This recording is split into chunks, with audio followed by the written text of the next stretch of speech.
Filipenses, capítulo 2, versículos do 5 ao 8, assim está escrito: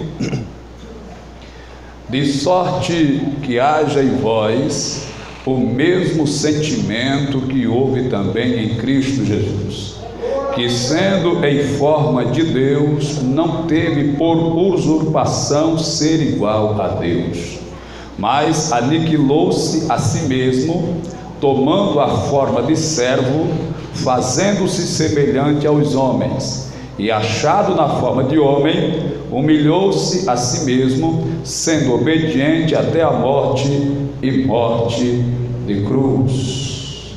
Aleluia, glória a Deus. Versículo 7: mas aniquilou-se a si mesmo, tomando a forma de servo, fazendo-se semelhante aos homens. Senhor Jesus, aqui estamos alegres por estarmos na tua presença, diante da santidade do teu altar. Pai, assim como já falaste com os teus filhos através dos louvores, das saudações que foram ministradas em tempos passados, em um passado distante, em um passado recente, assim como falarás no futuro, fala também conosco no momento presente. E assim alimente a nossa alma com a tua palavra, que é o pão vivo que desce do céu. Assim, meu Pai, rogamos e te pedimos em nome de Jesus. Amém. Deus abençoe. Pode sentar.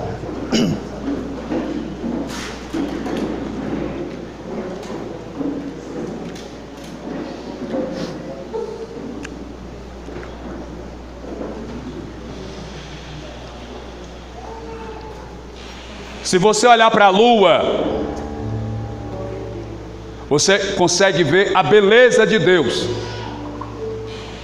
Se você olhar para o sol, você consegue ver o poder de Deus. Se você olhar para o universo, você consegue ver a grandeza de Deus. Se você olhar para o ser humano, você contempla a obra-prima de Deus. Se você olhar para o espelho, você consegue ver a imagem e semelhança de Deus.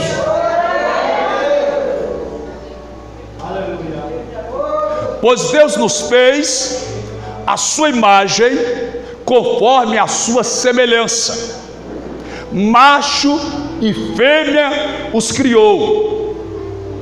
E é exatamente a junção do homem e da mulher que representam, que transmitem a imagem e semelhança de Deus.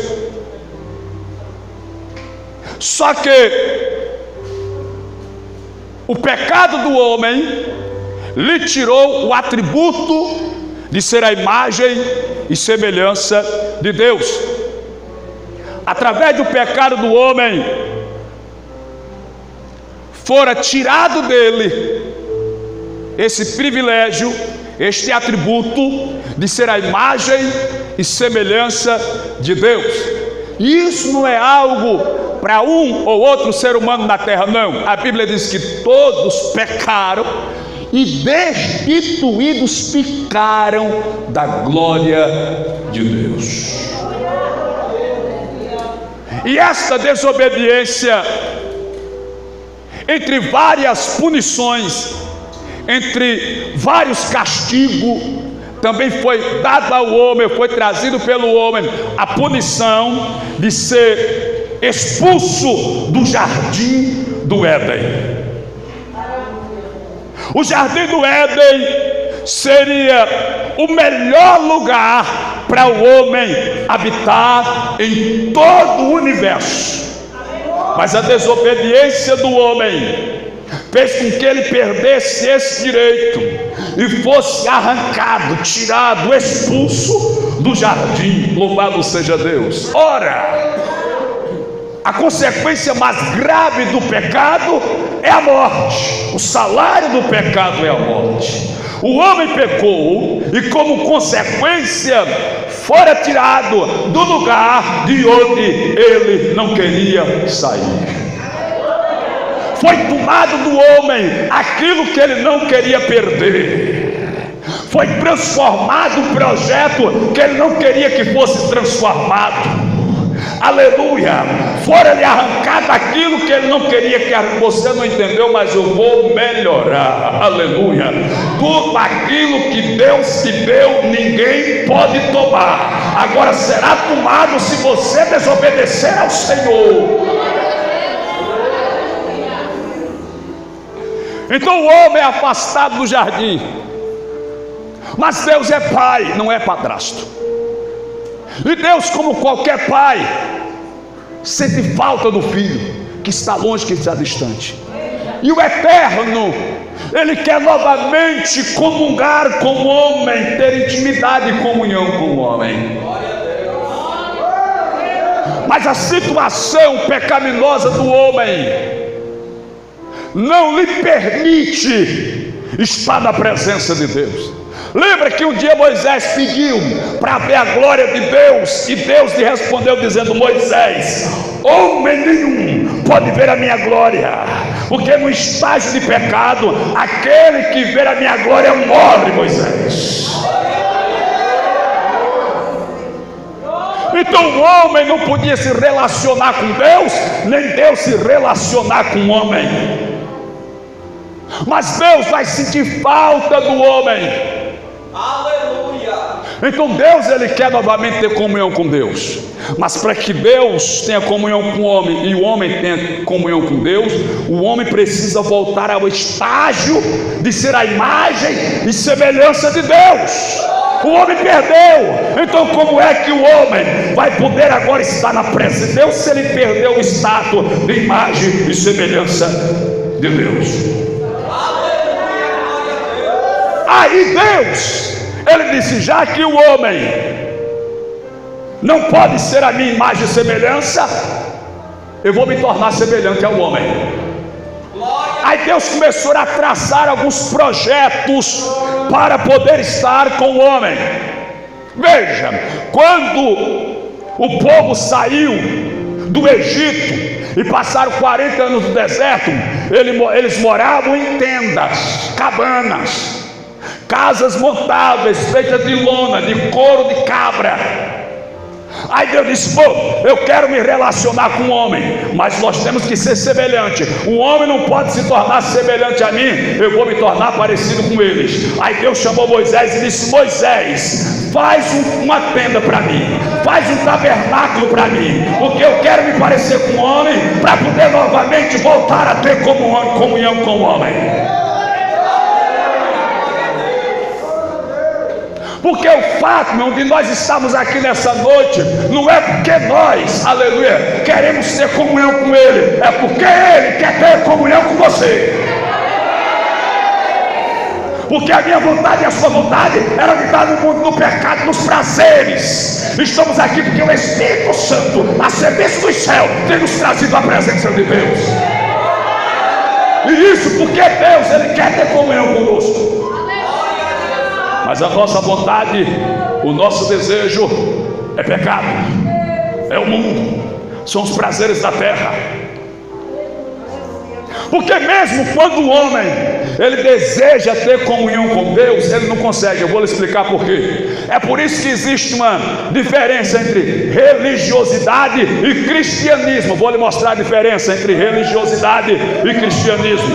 O que é religiosidade, pastor? Religiosidade é o homem em busca de Deus.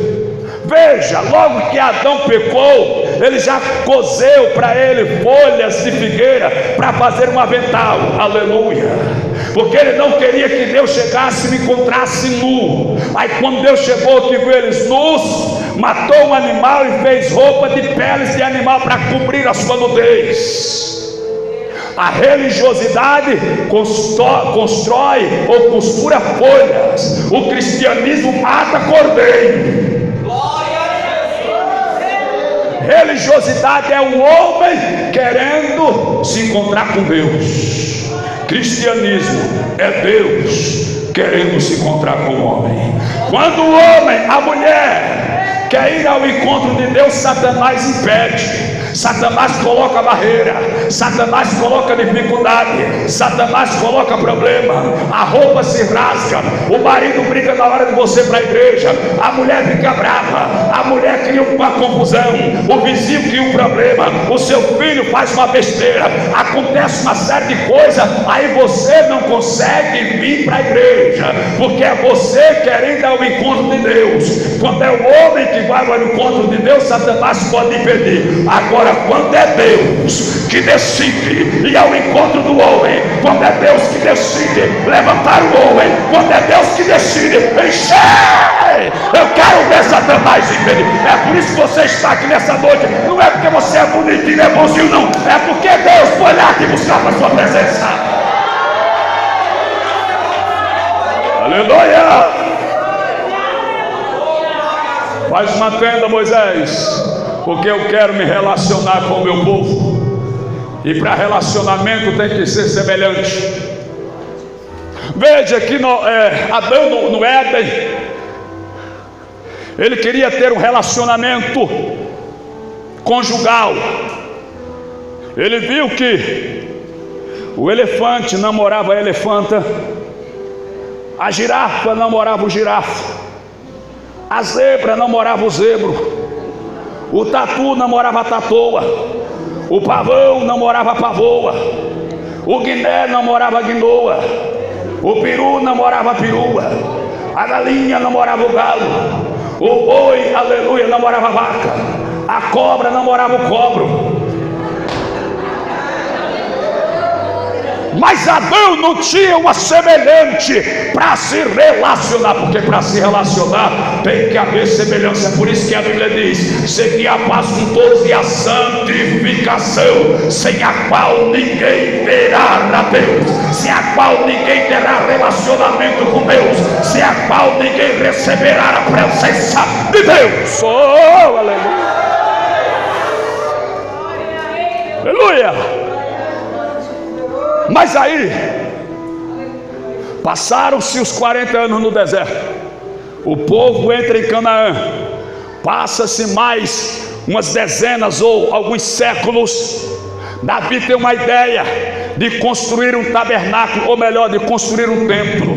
Mas essa ideia que ele tem não é algo da sua cabeça, é algo de Deus. Porque quando Israel chega em Canaã, eles deixam de morar em tendas, eles agora vão morar em casas de alvenaria, casas de pedra, casas de tijolo, casas de madeira. Aí Deus olha e vê que está diferente. A casa dele é tenda, mas a casa do povo é alvenaria. Aí Deus diz: estou diferente, não estamos semelhantes, e eu não quero perder a semelhança com o homem. O homem não pode se tornar semelhante a mim, então tenho que fazer semelhante a ele para não perder a comunhão. Aí Deus colocou no coração de Davi. Davi passou a missão para Salomão. Aí Salomão construiu um templo, para a casa de Deus ficar parecida com a casa do homem. Deus querendo mostrar para o homem que estava no mesmo nível, que estava na mesma vibe, que estava, aleluia, no mesmo propósito, no mesmo pensamento, no mesmo projeto. Porque Deus, ele está querendo comunhão com o seu povo. O seu povo é que foge da comunhão, o seu povo é que foge da oração, o seu povo é que foge da adoração, o seu povo é que foge da sua presença. Mas Deus quer o seu povo na sua presença. Mas aí não foi suficiente ainda, irmãos. Aí Deus vai para um terceiro plano, para um terceiro projeto. Aleluia. Para que eles possam estar de fato em plena comunhão com Deus. Aí a Bíblia diz no capítulo 1 de João, versículo 14: e o Verbo se fez carne e habitou entre nós, e vimos a sua glória, como a glória do unigênito do Pai. O versículo começa dizendo: no princípio era o Verbo era Deus, o Verbo estava com Deus, todas as coisas foram feitas por Ele, sem Ele nada do que foi feito se fez. Aí no versículo 14 diz: e o Verbo, que é Deus, se fez carne e tornou-se semelhante aos homens. Aleluia. Tudo isso é vontade de Deus, de ter comunhão com o seu povo, comunhão com a sua igreja, Louvado seja o nome de Jesus de Nazaré.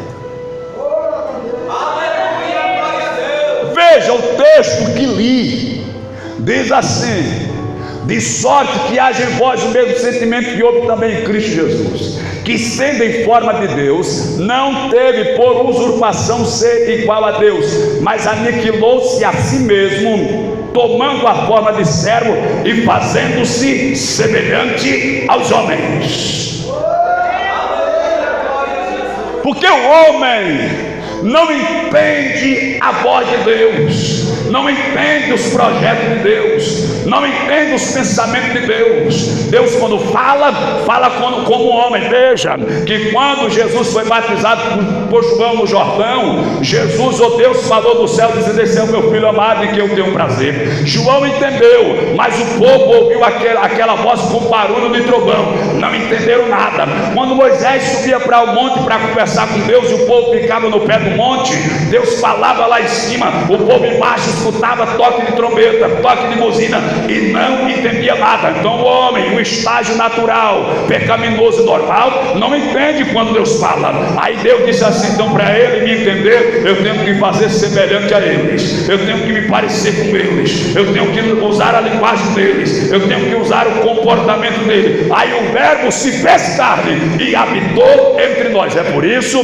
que no capítulo 7, versículo 14, Isaías diz assim: aleluia, e o seu nome será Emanuel. A palavra aleluia é exatamente isso, Deus dentro do barro, e o significado é Deus conosco, Deus presente, Deus no nosso meio, Deus na nossa frente, Deus na nossa batalha, Deus na nossa guerra, Deus na nossa casa, Deus na nossa vida, Deus no nosso casamento, Deus no nosso projeto, Deus no nosso trabalho, Deus na nossa guerra, Deus na nossa luta, Deus na nossa prova, Deus no nosso deserto, Deus no nosso vale, Deus na nossa cova, Deus na nossa fornalha, Deus enfrentando Golias, Deus enfrentando o gigante, Deus enfrentando o leão, Deus enfrentando a fornalha. Deus conosco é aquele que diz assim: eu irei adiante de vós, aplanarei os caminhos tortuosos, quebrarei as portas de bronze e despedaçarei os ferrolhos de ferro. Eu vou na frente de Deus.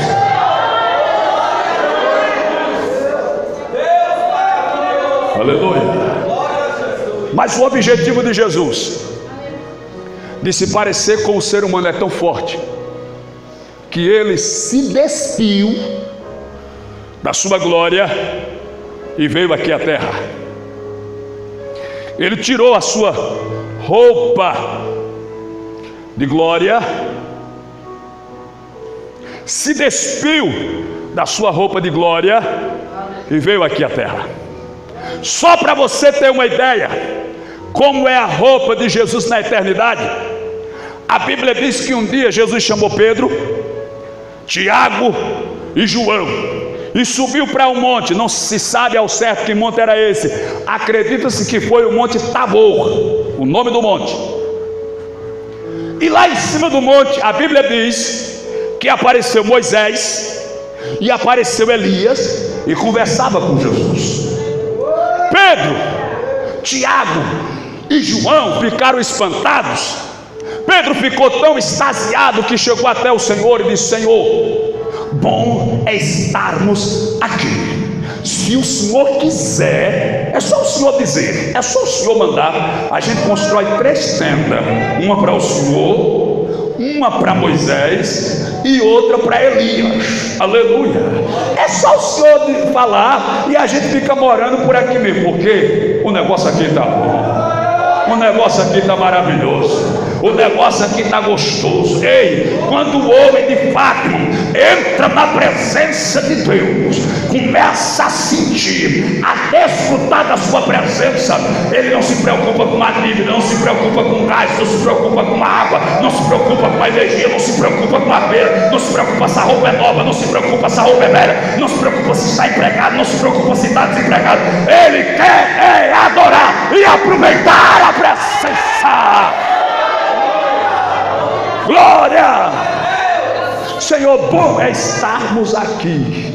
Aleluia, Jesus. Se o Senhor quiser, a gente faz 3 tendas, uma para o Senhor, uma para Moisés e outra para Elias. Alguém disse que essa palavra de Pedro ela tem um equívoco, porque ele comparou Jesus com Moisés e com Elias, mas a Bíblia diz que de repente veio uma nuvem de glória, e as vestes de Jesus ficaram brancas como uma pura neve e começaram a resplandecer. Essas são as vestes de Jesus em glória.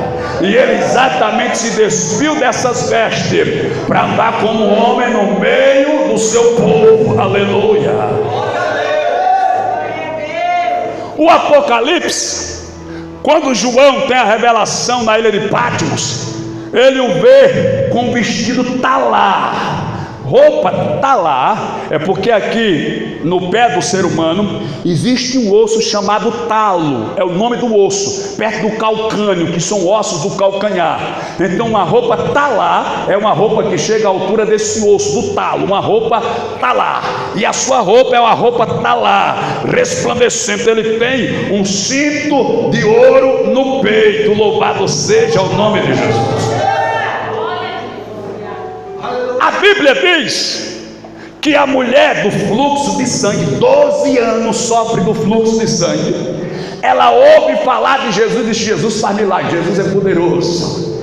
Ela coloca no coração o seguinte propósito: se eu tão somente tocar na orla do seu vestido, eu vou ficar curada.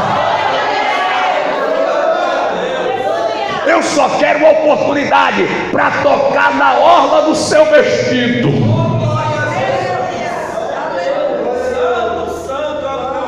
Durante 6 horas ela acompanhou Jesus, querendo uma oportunidade de tocar na sua orla. 6 horas, é como se ela tivesse começado 6 da manhã, só conseguiu tocar meio-dia. Ou se como tivesse começado meio-dia, só conseguiu tocar 6 horas da tarde. 6 horas, querendo tocar Jesus e a multidão apertando. Os historiadores dizem que ela caiu 8 vezes e se levantou e disse: eu só saio daqui quando eu tocar nas suas vestes. Eu só saio daqui de posse da minha vitória e do meu milagre. Quantas vezes você já caiu na caminhada? Quantas vezes você já ficou angustiado, triste, abatido, dizendo: eu não aguento mais, não suporto mais, não dá mais, querendo jogar tudo para o alto, querendo desistir do marido, desistir da mulher, desistir da família, desistir da igreja, desistir do projeto e partir no mundo, quem sabe até tomar veneno, se enforcar, mas há poder no sangue de Jesus. Esse espírito que te persegue hoje vai cair por terra, e mesmo que você cair uma vez, vai se levantar. Se cair 2, vai se levantar. Se cair 3, vai se levantar. Se cair 4, vai se levantar. 5, 6, 7, 8, seja quanta for, Deus vai te colocar de pé e vai te dar a vitória. Vai. Eita, que eu estou sentindo.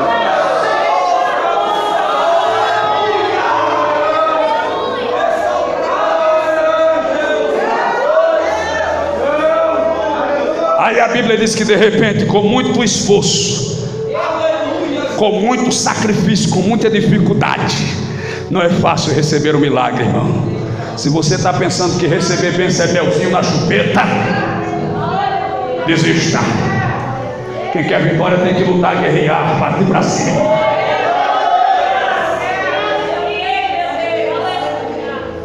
Quer uma resposta para os seus problemas? Vou lhe dar agora. Quando o problema vier para cá, passa daqui para lá.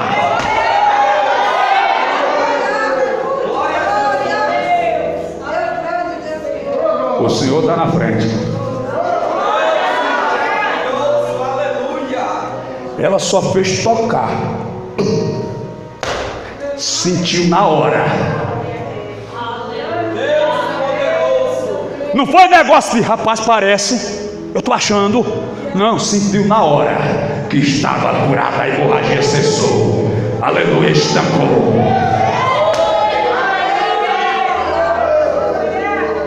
Aí Jesus parou e disse: alguém me tocou. Aí o Pedro disse: mas Senhor, a multidão te aperta. É claro que as pessoas estão te tocando, a multidão está te oprimindo. Já me deram uma cotovelada no olho, já pisaram na minha unha encravada.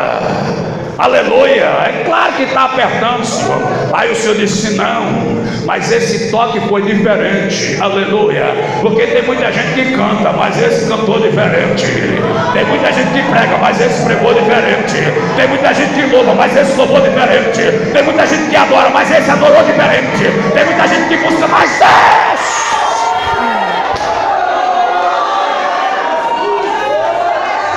Será se dá para receber essa palavra e não continuar na mesmice, tentar fazer algo diferente nesta noite, para Deus se virar para você e dizer: recebe a tua vitória, o teu milagre hoje. Aleluia! Milagre na hora. No capítulo 6 de Isaías, o profeta diz: no ano que morreu o rei Uzias, eu vi o Senhor assentado em um alto e sublime trono. Vi serafins que voavam, tinham 6 asas, meia dúzia de asas. Com 2 eles cobriam os pés, com 2 eles cobriam o rosto, e com 2 voavam para lá e voavam para cá. Quando um ia daqui para lá, o outro vinha de lá para cá. Quando um vinha de lá para cá, o outro vinha daqui para lá. Aí a Bíblia diz que um olhava para o outro, não olhava para Deus, porque a santidade de Deus é muito extrema. Olhava um para o outro e dizia: santo, santo, santo, santo, santo, santo, santo, santo, voando e dizendo santo, voando e adorando e dizendo santo, glorificando e exaltando santo é o Senhor dos exércitos, e toda a terra, toda a igreja Assembleia de Deus vida em pé está cheia da sua glória.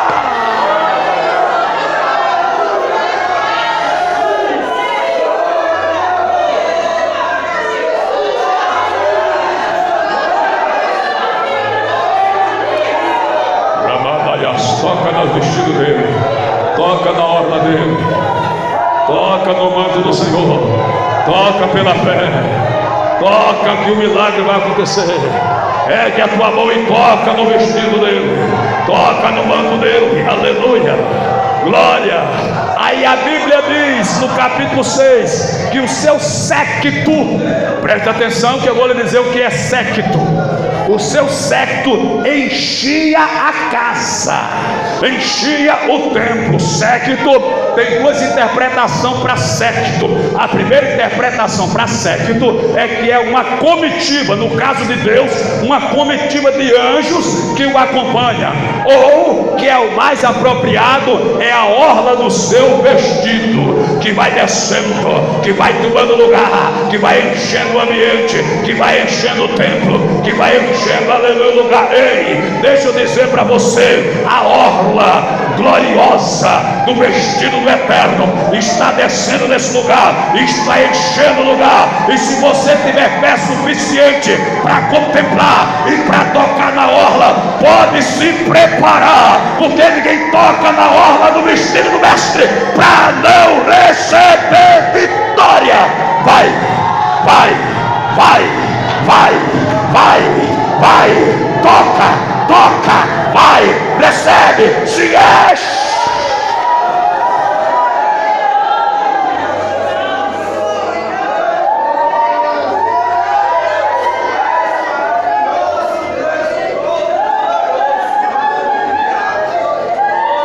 Mas vejam só, Jesus precisa se fazer semelhante aos homens. Quando Jesus nasce em Belém do Judá, os pastores estão no campo cuidando das suas ovelhas. De repente aparece uma miríade de anjos e começam a cantar: paz na terra, paz para os homens de boa vontade. Eis que eu vos trago nova de grande alegria. Eis que hoje, na cidade de Davi, vos nasceu Cristo, o Senhor, o Salvador. Aí o texto sagrado diz que uma áurea de glória envolveu os pastores. eles foram envoltos por uma glória celestial quando receberam a notícia. Aí eles deram o endereço para os pastores e eles foram procurar Jesus. Quando chegaram na manjedoura, acharam José, acharam Maria e acharam Jesus dentro da manjedoura, do coxo.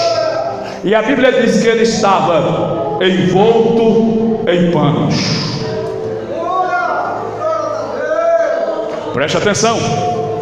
Quando os anjos apareceram aos pastores, os pastores foram envoltos por uma áurea de glória, envolvido por uma glória.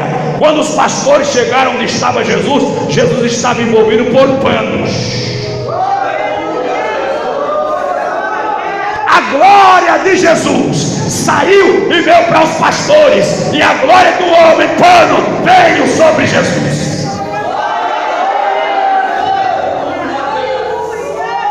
Jesus se despiu da sua roupa de glória para vestir o homem, e pegou a roupa de pano do homem e se vestiu com ela, para se fazer semelhante aos homens e tentar fazer os homens ficar semelhante com Deus, para voltar a ter comunhão com os céus. Eu estou concluindo. A Bíblia, no entanto, porque todas essas formas, todos esses projetos, esses planos de Deus, infelizmente, foram insuficientes, não por falta de Deus, mas pela falta do homem. Aí quando Jesus chega no Calvário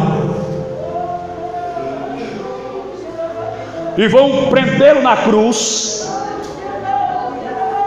ele está com a roupa humana, a túnica. Aí os soldados, a Bíblia diz, lançam sorte para ver quem vai ficar com a túnica de Jesus, com a roupa de pano. Aí tiram a roupa de pano de Jesus, tiram de sobre dele a glória humana, a estratégia humana, o poder humano, a religiosidade humana. Aí Jesus Cristo brada na cruz. Quando ele brada na cruz e diz: Pai, está consumado, na tua mão eu entrego o meu espírito, a Bíblia diz que o véu do templo rasgou-se de alto a baixo. Ou seja, Deus estava dizendo: agora você pode entrar na minha presença e ter novamente comunhão como antes, sentir a minha presença como antes, se encher como antes, profetizar como antes, falar mistério como antes, variação de língua como antes, revelar como antes, marchar. Ei, tem gente que está, aleluia, numa situação de fraqueza e de fracasso, mas hoje o Senhor renova o teu chamado, renova o teu talento, renova a graça. Será se alguém recebe?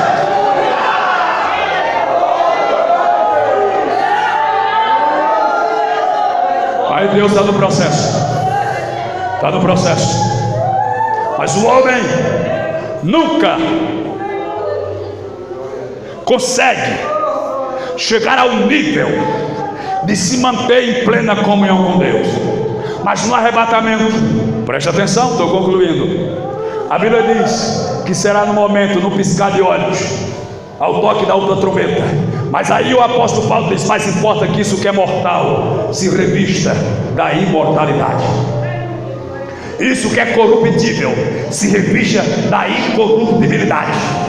Aí João, no capítulo 2, capítulo 3, versículo 2 da sua primeira carta, primeira carta de João 3:2, ele diz assim: filhinhos, vê que grande amor nos concedeu o Pai, que fôssemos chamados filhos de Deus, mas ainda aleluia, não é manifesto o que havemos de ser. Todos os propósitos não foram suficientes, ainda não foram suficientes para manifestar o que havemos de ser. Mas quando ele se manifestar, é Bíblia que eu estou falando para você.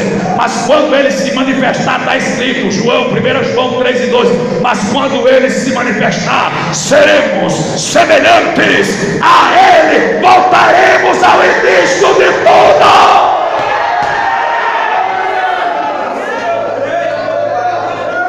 Aí você vai ver, vai sentir, vai receber e vai se encher da presença do Eterno, da presença do Senhor, da presença do majestoso, da presença do glorioso, da presença do infalível. Você vai, aleluia, desfrutar, aleluia, do que de fato faz sentido para a existência do homem, porque a nossa vida é sem sentido, irmão, porque nós perdemos comunhão com os céus. Mas quando nós voltarmos a ter comunhão com os céus, comunhão com o Eterno, aí você vai entender o como é bom é Deus.